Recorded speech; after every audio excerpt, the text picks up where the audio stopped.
ज्योतिष और वास्तु में पेड़ पौधे को बहुत महत्व दिया गया है।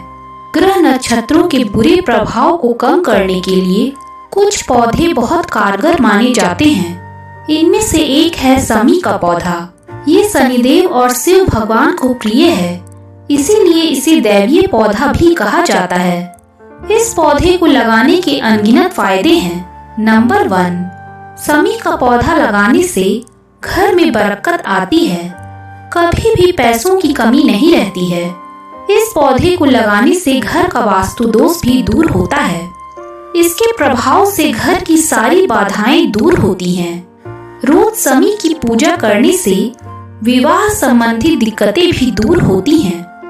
नंबर 2, जिन राशियों पर शनि की 7.5 चल रही हो, उनके जातकों को रोजाना शमी के पेड़ की सेवा करनी चाहिए। सुबह रोजाना जल चढ़ाएं और शाम को दिया जलाएं। शनिवार को पेड़ के सबसे निचले भाग में उड़द की काली दाल और काले तिल चढ़ाएं। इससे अगर आपके ऊपर शनि की 7.5 चल रही है तो उसका दुष्प्रभाव कम होगा। इतना ही नहीं, शमी का पेड़ घर के वास्तु दोष भी दूर करता है। नंबर 3, भगवान भोलेनाथ को भी शमी के पुष्प और शमी का पौधा बेहद ही प्रिय है। रोजाना की पूजा में अगर आप शिव जी को जल चढ़ाते हैं तो उसमें शमी का पुष्प भी डाल लें।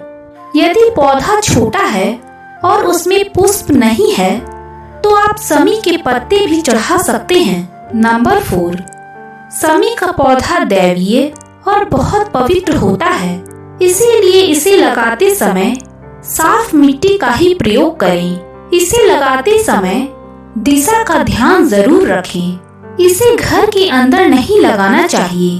शमी के पौधे को छत पर दक्षिण दिशा में रखें। नंबर 5, आप घर के मुख्य द्वार के पास भी शमी का पौधा लगा सकते हैं। शाम के समय शमी के पौधे के पास भी एक दीपक जलाकर इसकी पूजा करें। ऐसा करने से आर्थिक स्थिति मजबूत होती है। इस पौधे को आप गमले में या फिर सीधे जमीन में भी लगा सकते हैं। नंबर 6, कई घरों में ऐसा होता है कि लड़का और लड़की योग्य होने के बावजूद उनके विवाह में देरी होती है। शनि दोष के कारण भी ऐसा हो सकता है। इसके लिए आपको शमी के पेड़ का उपाय करना अच्छे परिणाम दे सकता है। किसी शनिवार से शुरू करके 45 दिनों तक शमी के पौधे के पास घी का दीपक रोजाना शाम को जलाएं। विवाह में आ रही बाधाएं दूर होंगी।